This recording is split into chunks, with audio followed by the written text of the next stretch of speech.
ॐ नमः सिद्धेभ्यः ॐ नमः सिद्धेभ्यः ॐ नमः सिद्धेभ्यः नम्योणजिनं वीरम् अनन्तवर्णानदंसनसहावम् ओछामिणियमसारं केवले सुध केवले भणिदम्।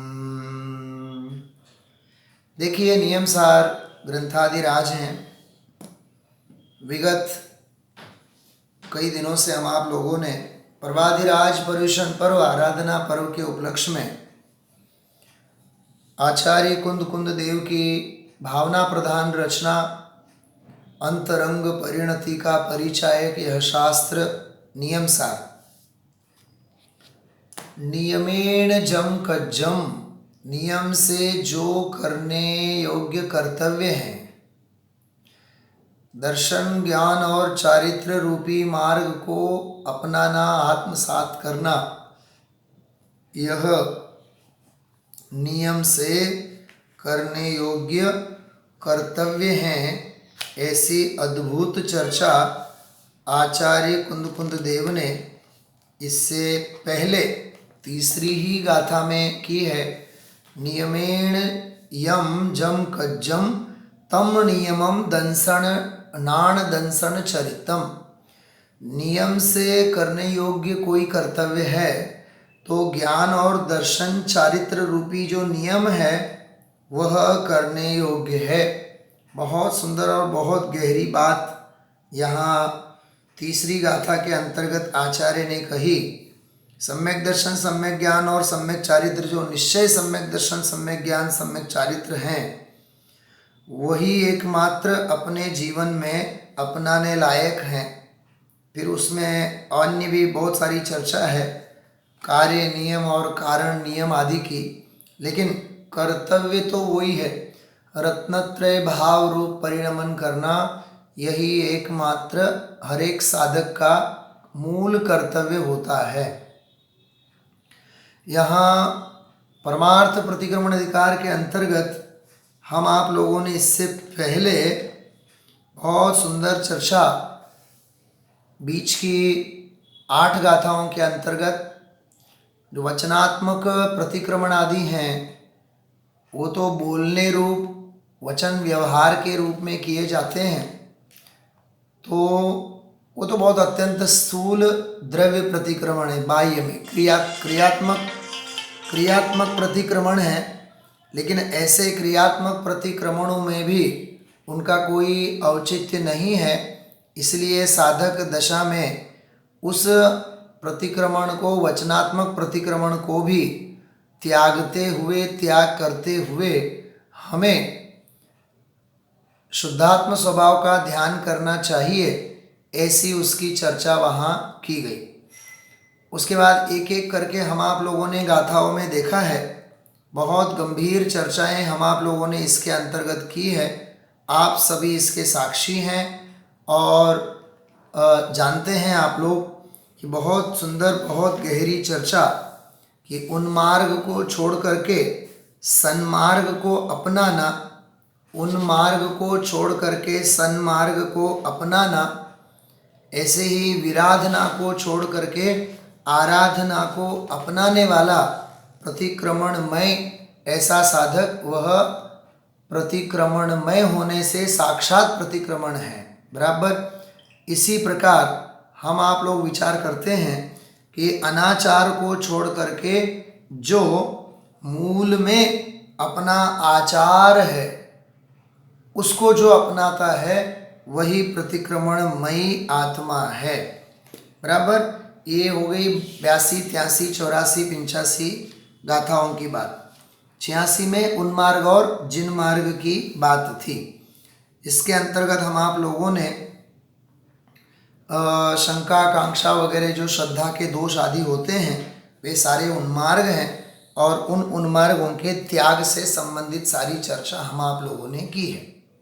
बहुत गहन गंभीर चर्चा कल के स्वाध्याय में हम आप लोगों ने उत्सर्ग मार्ग और अपवाद मार्ग, शुभोपयोग रूप जो अपवाद मार्ग हैं और शुद्धोपयोग जो शुद्धोपयोग स्वरूप जो उत्सर्ग मार्ग है, निर्विकल्प शुद्धोपयोग रूप जो उत्सर्ग राजमार्ग है, इन दोनों मार्ग की, इन दोनों भूमिकाओं की जो एक समन्वय की पद्धति है साधक की भूमिका में।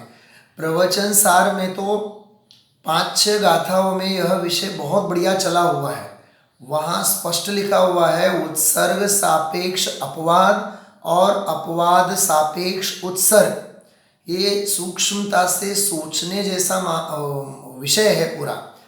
कि जैसे कल अपन ने बहन श्री को याद करके कहा था कि मुनिराज को भेद विज्ञान बारंबार गोखना नहीं पड़ता है, रटना नहीं पड़ता है। गुजराती में है, मुनिराज ने भेद विज्ञान वारंवार गोखू नथी पड़तु। मतलब साधक को, हर एक साधक को भेद विज्ञान को बार बार याद नहीं करना पड़ता है। एक तो बात, वहाँ मूल बात तो ये लिखी है कि सर्वथा अपवाद अथवा सर्वथा उत्सर्ग ऐसी किसी भी प्रकार की जिद और हट साधक को नहीं होती है, क्योंकि साधक सरल होता है। अरे साधना सरल होती है तो साधक भी तो सरल ही होगा। स्वभाव सरल है, साधक सरल है, तो साधक की साधना असहज थोड़ी ना होगी, सहज होगी, सरल होगी। सर्वत्र सहजता का साम्राज्य होना चाहिए। स्वभाव में सहज, स्वभाव की परिणति में सहजता। तो यही तो बात है। आचार्य मुनि भगवंत जो होते हैं, निर्ग्रंथ मुनि भगवंत जो होते हैं, अरे सम्यक दृष्टि ज्ञानी धर्मात्मा जो होते हैं, वे आनंद में क्यों होते हैं? समय सार की भाषा में कहें, वे नित्य आनंदामृत भोजी क्यों होते हैं? क्योंकि वो नित्य आनंदमय स्वभाव भाव में ही लीन रहते हैं निर्विकल्प अवस्था में, और सविकल्प अवस्था में आवे तो उसी का चिंतन करते हैं। दिन रात आत्मा का चिंतन, मृदु संभाषण में वही कथन। मतलब निर्विकल्प दशा में भी आनंद आनंद आनंद स्वभाव की धारा, और सविकल्प अवस्था में भी आनंद का ही घोलन, आनंद का ही चिंतन, उसी का मनन। तो बोलो अंतरंग में रहें तो भी आनंद में, बहिरंग में भी आवे तो भी आनंद में। अंदर में कोई परिशह है नहीं, इसलिए परम सुखी है, और बाहर के आने वाले परिशहों से उन्हें कोई परहेज नहीं है, इसलिए आनंद में। अंदर में किसी प्रकार का कोई उपसर्ग है नहीं, इसलिए बाहर के उपसर्ग आते हैं तो बाहर के उपसर्गों के भी वे सहज ज्ञाता और दृष्टा रहते हैं। निर्विकल्प स्वभाव में होते हैं, ज्ञाता दृष्टा का परिणमन है। सविकल्प अवस्था में आते हैं, ज्ञाता दृष्टा का परिणमन है। अंदर भी ज्ञाता दृष्टा, बाहर भी ज्ञाता दृष्टा। और असल में बात तो यह है, अंदर में ज्ञाता दृष्टा स्वभाव की अजस्र परिणति चलती है, इसलिए बाह्य परिस्थितियों में भी वे सहज ज्ञाता दृष्टा बने रहते हैं। अरे कर्ता व्यवहार नहीं से राग के कर्ता पने के काल में भी, राग से कर्ता पने के काल में भी उनका अकर्ता भाव बना रहता है। क्या कहा? आचार्य कुंद देव विदेह क्षेत्र गए थे, मैं जा रहा हूं, मैं विदेह क्षेत्र जा रहा हूं, ऐसे कर्ता बुद्धि से गए थे? अरे ज्ञातापना उनका जागृत था। विदेह क्षेत्र जाते हुए भी वे अपने स्वरूप में थे। बात समझ में आ रही है? आहार लेते हुए भी साधक अनाहारी होता है। समाधि शतक में बहुत बढ़िया बढ़िया बातें लिखी हैं। चलन अपि न चलति, गच्छन अपि न गच्छति, जल्पन अपि न जल्पति। अरे चलता हुआ होने पर भी साधक चलता नहीं है, गमन करते हुए होता हुआ भी गमन करता नहीं है, बोलते हुए होते हुए भी साधक बोलता नहीं है।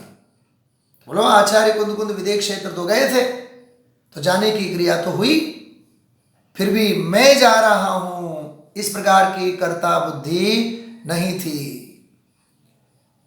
बड़े पंडित जी साहब का एक बहुत सुंदर वाक्य है, कर्तव्य होवे कर्ता बुद्धि नहीं होवे। क्या कहा? कर्तव्य होवे, कर्तव्य का पालन होवे, कर्तव्य में सावधान होवे, लेकिन कर्ता बुद्धि नहीं होवे। यदि आप लोगों ने पूज्य गुरुदेव श्री के 10 धर्मों से संबंधित सारे क्लिप ध्यान से सुनते हो तो अभी 2 दिन पहले के क्लिप में गुरुदेव सर ने बहुत बढ़िया बात कही थी कि मुनिराज उनको बोले, ऐसा बोले, खरेखर तो सम्यक दृष्टि ने कि हूँ श्रवण ना व्रत पालू के हूँ श्रावक ना व्रत पालू बेउथी उदासीन होय छे। बोलो, सम्यक दृष्टि ज्ञानी।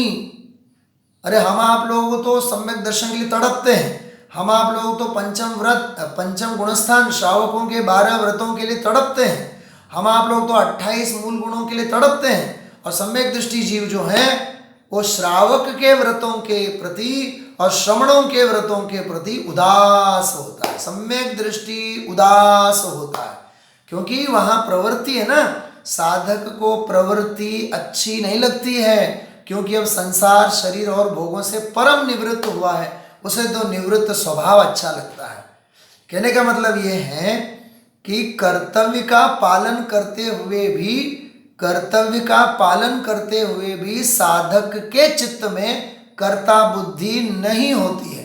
कर्तव्य होवे लेकिन कर्ता बुद्धि नहीं होवे, कर्तव्य होवे लेकिन कर्ता बुद्धि नहीं होवे। क्या अद्भुत चिंतन है, क्या अद्भुत बात है।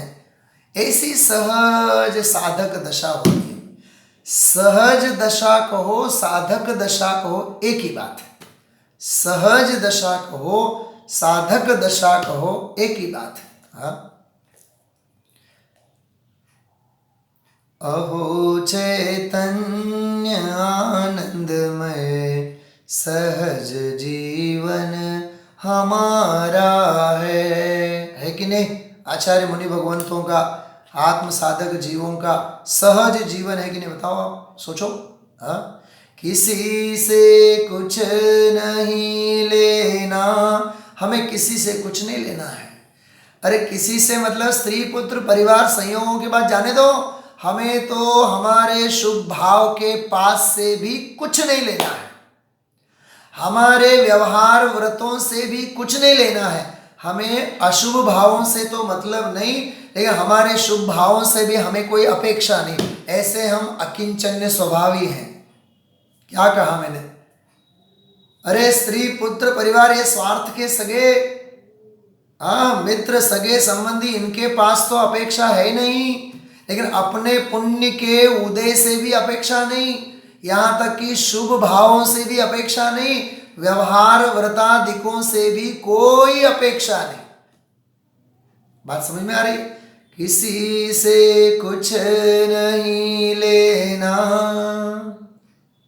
सर्वभाव थी औदासीन्य वृत्ति करी। सभी भावों से उदासीनता, शरीर से उदासीन, संयोगों से उदासीन, संयोगी भावों से उदासीन, एक समय की विकल्प से भी उदासीन। अरे थोड़ा सा और आगे जाएं अपन तो सद्भूत व्यवहार नय का जो विषय है, निश्चय मोक्ष मार्ग रूप जो रत्नत्रय के परिणाम है, क्या कहा? सद्भूत व्यवहार नय के विषयभूत जो निश्चय मोक्ष मार्ग रूप जो साधक अवस्था जिसे भावलिंग कहते हैं, हमें उस भावलिंग से भी कोई प्रयोजन नहीं है, क्योंकि हमें तो स्वभाव भाव मिला है, हमें तो ज्ञायक स्वभाव भाव मिला है। ऐसी सहज परिणति साधकों की होती है, उन्हें साधु कहा जाता है। साधु साधना को साधते हैं कि साध्य को साधते हैं? सोचो आप, क्या क्या पूछा मैंने? साधु साधना को नहीं साधते हैं, क्योंकि साधना तो बीच का पड़ाव है, वो तो साध्य को साधते हैं। साध्यभूत मेरा भगवान आत्मा, ध्येयभूत मेरा भगवान आत्मा। साध्य के लक्ष्य से साधक की जो परिणति चलती है उसका नाम साधना है। क्या कहा? बहुत गंभीर बातें हैं, सोचना, खूब सोचना चाहिए हमें। साधक साध्य को लक्ष्य में रख करके जो भी उसका पुरुषार्थ चलता है, जो भी उसका वीर्य उछलता है, बस उस वीर्य के प्रवाह को, उस पुरुषार्थ के प्रवाह को साधक के साध्य की दृष्टि से चलने वाला अजस्र अप्रतिहत पुरुषार्थ का अविरल प्रवाह साधना कहलाता है। वो साधना रथ होते हैं। एक बार गुरुदेव जी के प्रवचन में आया था, साधना रथ का बहुत जोरदार अर्थ किया था। साधना रथ એટલે साधक साधनाમાં न હોય, साधक तो साध्यમાં હોય, ऐसे बोले। मतलब साधक तो साध्य की दृष्टि से वो आगे बढ़ रहा है। मेरी साधना चल रही है, मेरी साधना चल रही है, मुझे आनंद आ रहा है, ओ हो अणुव्रत, ओ हो महाव्रत, बिल्कुल नहीं। साधना में नहीं, साध्य में उनकी साधना चलती है। क्या कहा मैंने? साध्य की दृष्टि से साधना चलती है। मुझे आप बताओ, जैसे नदी पार करनी है, तो नदी पार करनी है तो जैसे सिद्धवरकूट अपन जाते हैं, तो सिद्धवरकूट जैसे जाते हैं तो नाव में बैठ करके नदी पार करनी है। तो जैसे ही किनारे पे पहुंचे, नाव खड़ी है, तो मुझे बताओ नाव में अपन बैठेंगे, कहाँ जा रहे हैं? सिद्धवरकूट, बराबर। अच्छा, नाव में बैठने के बाद नदी में से निकलना तो पड़ेगा ना, नाव को निकलना तो पड़ेगा। अच्छा, नाव में बैठे हैं, नदी में से सैर कर रहे हैं। मुझे बताओ, नाव में जो हम बैठे हैं, नाव में बैठे रहने के लिए बैठे हैं या नाव में से उतरने के लिए बैठे हैं? पॉइंट समझना। नाव में बैठना बैठे रहने के लिए नहीं, नाव में से उतरने के लिए। सुना, मैं इसमें निश्चयाभास और व्यवहाराभास घटित करके बोलता हूं। हम तो बिना नाव के ही नदी पार करेंगे, ये निश्चयाभासी का लक्षण है, क्योंकि उसे साधन चाहिए नहीं, साधन को अपनाना ही नहीं है, साधन के प्रति उपेक्षा है। उसे ऐसा लगता है कि हम आंख बंद करेंगे और चारण रिद्धिधारी की भांति हम नदी पार करेंगे। तीन काल में नहीं हो सकता। तुझे नदी पार करनी है तो नाव में बैठना ही होगा, बराबर।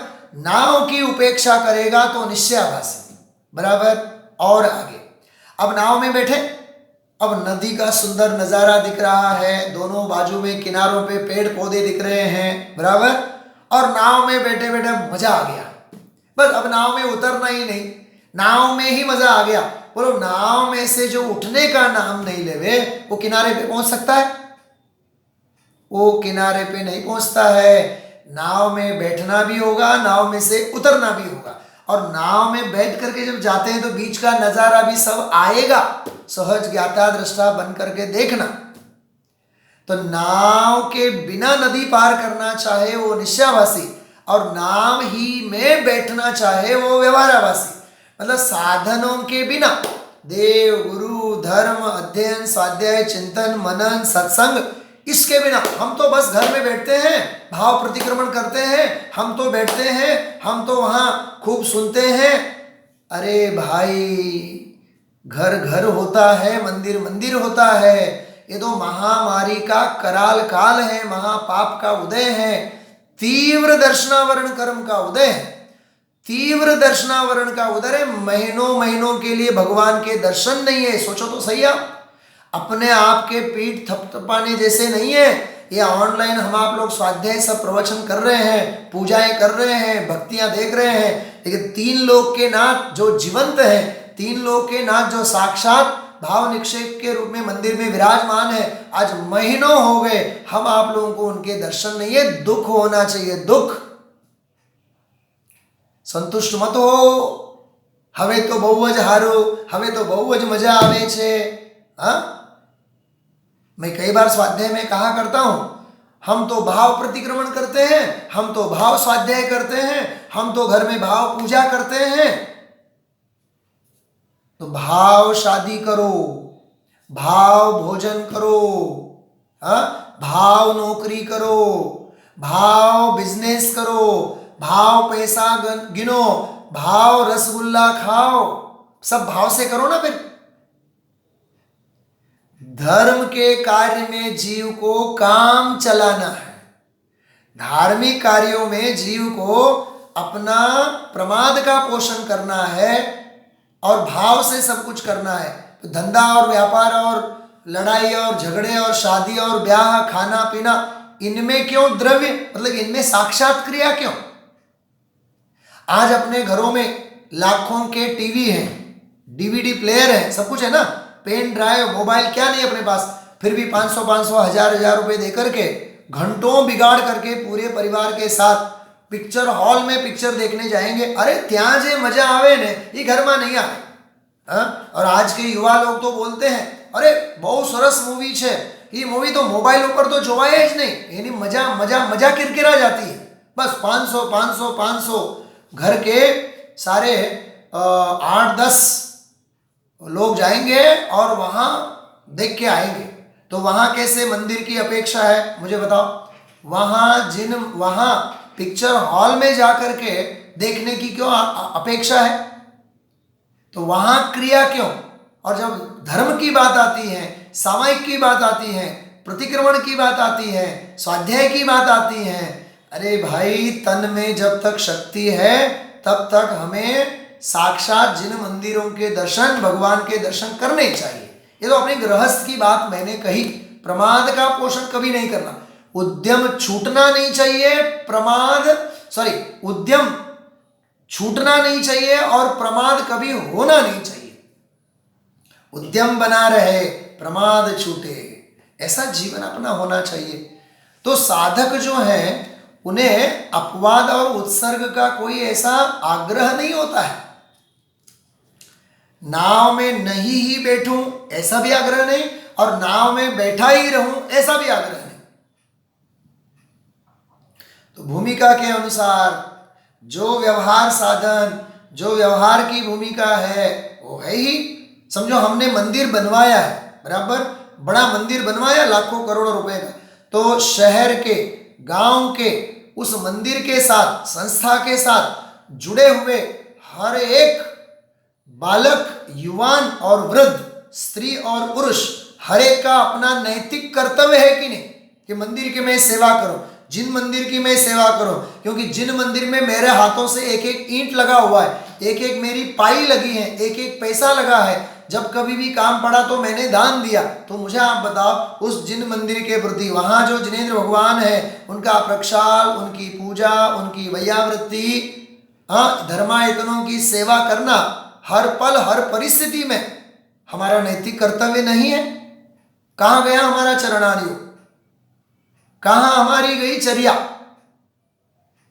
इसलिए भाई अपनी भूमिका के अनुसार अपवाद मार्ग होगा और होगा, भले वो शुभ भाव के रूप में हो, शुभ क्रिया के रूप में हो। अरे तुझे यदि क्रियाओं का निषेध ही करना था, सुनना बहुत खतरनाक बात कर रहा हूं, यदि तुझे स्वाध्याय, अध्ययन, पूजा आदि क्रियाओं का उपेक्षा बुद्धि से निषेध ही करना था, हे बुद्धि से देखना था, तो लाखों करोड़ों के दान देकर के मंदिर क्यों बनवाए? मंदिर तूने बनवाए हैं, मंदिर के निर्माण में तेरा योगदान है, तो सारी जिंदगी मंदिर की वैयावृत्ति में तेरा योगदान होना चाहिए। अपना करोड़ों का बंगला बनता है, हर 5 साल में, हर 4 साल में रिन्यूएशन कराना पड़ता है, 5-6 साल बाद पानी आने लगता है, फिर प्लास्टर बदलाओ, फिर ऊपर कुछ दवा बवा डालो। अरे करोड़पतियों के तो कैसे लक्षण हैं, करोड़पतियों के तो कैसे ठाठ हैं, हर 5 साल में, 10 साल में, 15 साल में घर बदल जाता है, फर्नीचर बदल जाते हैं, 4-5 साल यूज किए हुए फर्नीचर बिल्कुल आधे भाव से बेच देंगे और फिर करोड़ों का फर्नीचर कमाएंगे। क्या ये हमारी लाइफस्टाइल है? तो अपने जीवन में जब हर 4 साल बाद, 5 साल बाद मरम्मत, रिन्यूएशन, ये सब घर, बंगला, वाड़ी इसमें चाहिए, तो जिन मंदिर, धर्मायतन इसके लिए नहीं चाहिए? मतलब अपवाद की बात कर रहा हूं मैं। तुझे नाव में बैठना ही होगा, क्योंकि बिना नाव में बैठे तो नदी पार कर नहीं पाएगा, और नाव ही नाव में बैठा रहेगा, उन व्यवहार की क्रियाओं में ही, उन सामान्य अपवाद मार्ग की क्रियाओं को ही धर्म मान के बैठेगा, तो तू कभी नदी पार हो नहीं पाएगा। इसको बोलते हैं व्यवहार सापेक्ष निश्चय और निश्चय सापेक्ष व्यवहार, अपवाद सापेक्ष उत्सर्ग और उत्सर्ग सापेक्ष अपवाद। ये बहुत गजब का प्रकरण है। मैं लगभग 20-25 मिनट इस विषय को समझाया है। आप मूल प्रवचन सार को निकालिए और भूमिका के अनुसार हमें अपनी पात्रता, अपनी भूमिका के अनुसार क्या कैसी क्रिया होनी चाहिए, इसका हमें सही सही ज्ञान होना चाहिए। बराबर। तो इसमें हम आप लोगों ने उत्सर्ग और अपवाद मार्ग से संबंधित बोल का भी काव्य और स्वाध्याय किया था। जो प्रवचन सार के चरणानुयोग सूचक चूलिका के अंतर्गत सड़ंग जो 15वां नंबर का कलश था, उसका इसमें हम आप लोगों ने स्वाध्याय किया। और ये किस संदर्भ में आया था? उन्मार्ग को छोड़ करके जिनमार्ग को अपनाना। देखिए आप, इस संदर्भ में ये उन्मार्ग को छोड़ करके जिन मार्ग को अपनाना, इस संदर्भ में बात हुई थी। अब मैं आगे बहुत जल्दी से न बढ़ते हुए 115 नंबर का एक कलश लिखा हुआ है इस गाथा की टीका। मैं कलश पढ़ता हूं। पद्म ब्रह्मधारी देव की कितनी मस्ती है, देखिए आप। विषय सुख विरक्ता शुद्ध तत्वानुरक्ता। क्या कहा? विषय सुखों से विरक्त हैं, शुद्ध तत्व में अनुरक्त। देखो, उन्मार्ग को छोड़ना, सन्मार्ग को स्वीकारना, गाता है ना मूल में। विषय सुख विरक्ता शुद्ध तत्वानुरक्ता तपसि निरत चित्ता शास्त्र संगात मता। तपसि निरत चित्ता, तप में ही जिनका निरंतर चित्त लगा हुआ है। बराबर। शास्त्र संगात मता, तप धर्म की पूजा में, उनके अर्घ्यों में तपों की कितनी कितनी महिमा आती है दशलक्षण धर्म विधान में। तपस्वी निरत चेता, तपस्वी तपस्वी तपस्वी, शास्त्र संगात मत्ता, शास्त्रों के समूह में मत्त है। मत्त है मतलब बिल्कुल पागल है। पागल है मतलब डूबे हुए हैं। प्रवीण है, आगम प्रवीण। प्रवचन सार में लिखा है आचार्य कैसे होने चाहिए? आगम कुशल। आगम कुशल। और व्यापारी से पूछे लड़का कैसा होना चाहिए? कि व्यापार कुशल, व्यवहार कुशल, चतुर। तो लोक व्यवहार में जो चतुर कहा जाता है वो मायाचारी का लक्षण है। और यहां चतुर से मतलब जहां जहां जे जे योग्य छे तहां समझूते, त्या त्या ते ते आचरे आत्मार्थी जने। गुरुदेव श्री सेठ का उदाहरण देते थे। 4 छोकरा होय અને એક એક છોકરો 5-5 6-6 10-10 લાખ કમાવતો હોય મહિને વર્ષનું નહીં। એક એક છોકરો 4-4 6-6 લાખ કમાવતો હોય, 25-25 લાખના બંગલા હોય। ऐसा बोलते हैं गुरुदेव श्री। हो बीजानी सामे वखाण करे, અમારા દીકરાઓ તો બધા બહુ કેવા કર્મી છે, અમારા છોકરાઓ તો બધા કર્મી જાગ્યા છે। तो गुरुदेव श्री कटाक्ष करते हैं, વાત તારી સાચી છે, કર્મી જાગ્યા છે, ધર્મી નથી જાગ્યા। अरे अपने संतानों को धंधा और व्यापार की कर्मठता से अपने आप को गौरव मत अनुभव, धर्म और अध्ययन स्वाध्याय के मार्ग में लगे हुए इस बात का गौरव अनुभव। श्रीमद जी ने लिखा है भाई, छाश अने रोटलानी सगवड़ता थई एटले मारी आजीविका पूरी। क्या कहा मैंने? छाछ अने रोटलानी सगवड़ता थई तो मारी आजीविका पूरी। धन्य है हीरे के व्यापारी। आप सोचो, हीरे के व्यापारी थे श्रीमद राजचंद।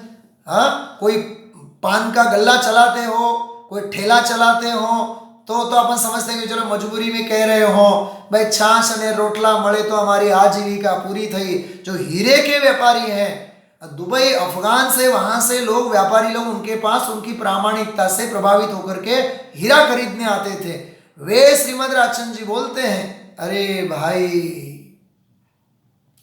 छाछ ने रोटलानी सगवड़ता थई एटले मारी आजीविका। कितने संतोषी जीव। सच में अपूर्व अवसर ऐसे ही जीवों की कलम से लिखी जाती है। सोचना, बहुत गंभीर बातें हैं। पग मुक्ता पाप छे, जोता झेर छे અને માથે મોત ભમે છે, એમ વિચારીને આજના દિવસમાં પ્રવેશ કરવો, ऐसा आदेश दिया है श्रीमद जी ने पत्रों में। हाँ, एक मैंने अभी सुबह एक बहुत सुंदर आर्टिकल पढ़ा श्रीमद जी का, बहुत आनंद आया। देखिए, જ્યાં સુધી બને ત્યાં સુધી, गुजराती में है, જ્યાં સુધી બને ત્યાં સુધી જ્ઞાની પુરુષોના વચનોને लौकिक आशय में न उतारवा। अरे ज्ञानी पुरुषों के वचन तो अलौकिक हैं, तो अलौकिक आत्म कल्याण के लिए उनके वचनों का प्रयोग करना चाहिए। लौकिक आशय और लौकिक प्रयोजन के लिए हमें उनके वचनों का प्रयोग नहीं करना चाहिए। बहुत सुंदर बात है, बहुत सुंदर बात है। एक और वाक्य है श्रीमद जी का, बहुत मुझे आनंद आता है जब मैं पढ़ता हूं। असंगता सिद्ध थवी, परिणत थवी ते मोक्ष छे। क्या कहा? असंगता, असंग असंग असंग।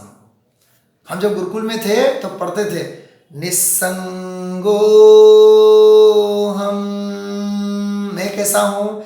निस्संगो हम, मैं निस्संग हूं। हाँ, निस्संग हूं, निस्संग हूं, निस्संग हूं। न राग से कोई संग, न द्वेष से कोई संग, न दुनियादारी से कोई संग, न धन वैभव से कोई संग, बिल्कुल परिणति स्वरूप में लीन हुई, ऐसा मेरा जीवन। हाँ, देखिए क्या कहा मैंने, असंगता सिद्ध थवी, परिणत थवी ते मोक्ष छे, ऐसा लिखा है। असंग रहो, असंग, ये वाली बात। विषय सुख विरक्ता, शुद्ध तत्वानुरक्ता, तपसी निरत चित्ता, शास्त्र संगात मत्ता। शास्त्रों के समूह में अरे जाके अवगाहन ते, शुद्ध होए प्राणी, संत चित मराल वृंद रमे नित्य ज्ञानी।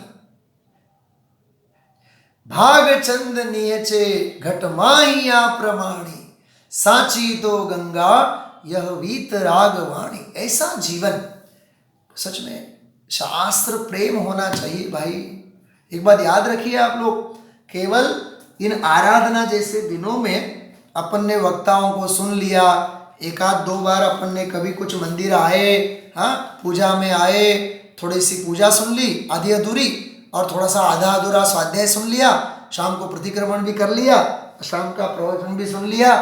मैं सच बोलता हूँ भाई, ये आत्मार्थी का जीवन ऐसा नहीं होता है। क्यों? क्योंकि शास्त्र स्वाध्याय तो आत्मार्थी का रोज का खुराक है। हमें प्रतिदिन बराबर शास्त्र स्वाध्याय करना चाहिए, आगम ग्रंथों का पारायण करना चाहिए। यदि गांव में, शहर में, नगर में विद्वान न हो तो आज गुरुदेव श्री के तो प्रवचन चलते हैं, टेप प्रवचन, तो गुरुदेव श्री के व्याख्यानों को सुनिए। समझ लो वो भी यदि सुविधा नहीं है, लाइट नहीं है, पंखे नहीं है, अथवा शास्त्र नहीं है, तो शांति से बैठो, खुद खोलो और पढ़ो और सुनो। स्वाध्याय, स्वाध्याय के बिना कोई शरण नहीं है। ये सब रहस्य जो है जिनवाणी के, स्वाध्याय से ही हमें समझ में आते हैं। अपवाद और उत्सर्ग की संधि, निश्चय और व्यवहार की संधि।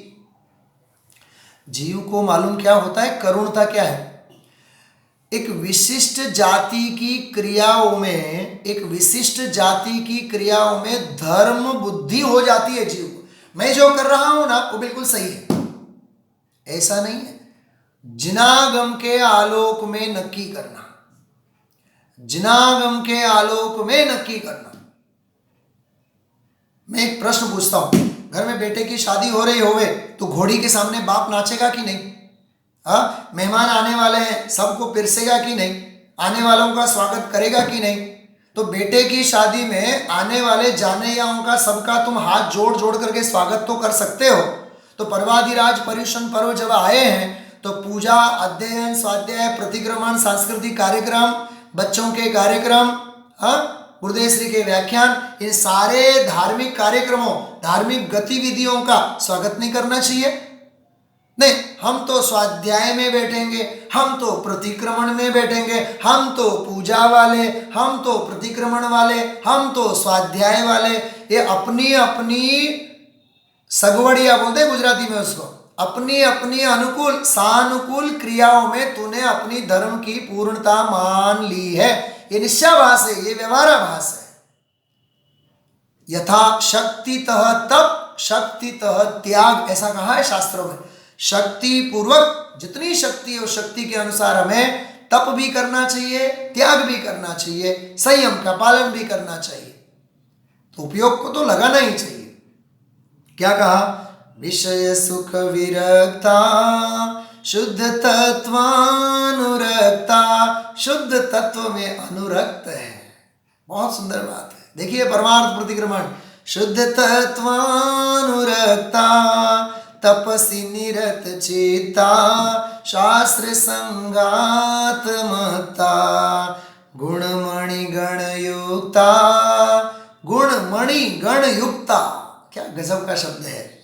सर्व संकल्प मुक्ता, सभी संकल्पों से मुक्त हैं। कथम अमृत वधूटी वल्लभानस्युरेते,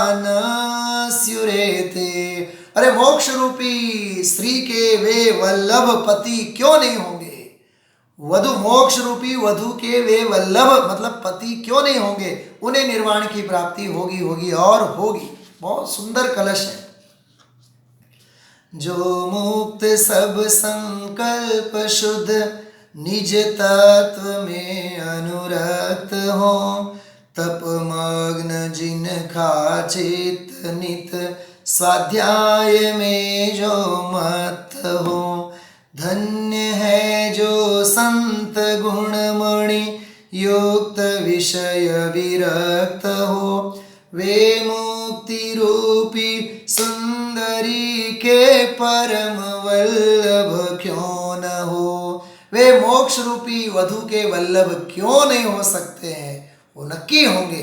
तो उन्मार्ग को छोड़ करके, विषय कषाय आदि के उन्मार्ग को छोड़ करके जो शुद्धात्म तत्व में अनुरक्त हैं, शास्त्र के समूह में मग्न हैं, सभी संकल्प विकल्पों से युक्त हैं, अनंत गुणों से संयुक्त हैं, ऐसे वे जिन भावना में लगे हुए, जिन मार्ग में लगे हुए, उसके साथ इसकी संधि है, उस गाथा के साथ इसका कनेक्शन है।